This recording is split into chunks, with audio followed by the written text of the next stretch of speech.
Okay, let's talk about adding products and making them available. Come up to select products.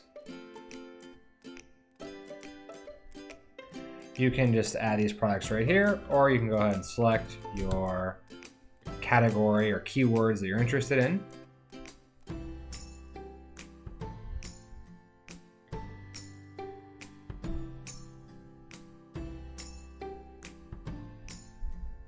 Once I see some courses I want to add, I go ahead and select them and click Add to Shop.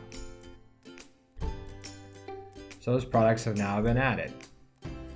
React Flux web development for beginners. Great. So now I want to go over and make sure that product is available. Go to products.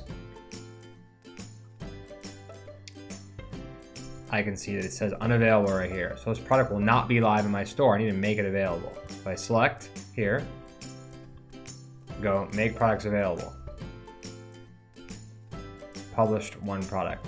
Now this product is available and ready to be sold. That's how you add products and make them available for sale with ShopHacker.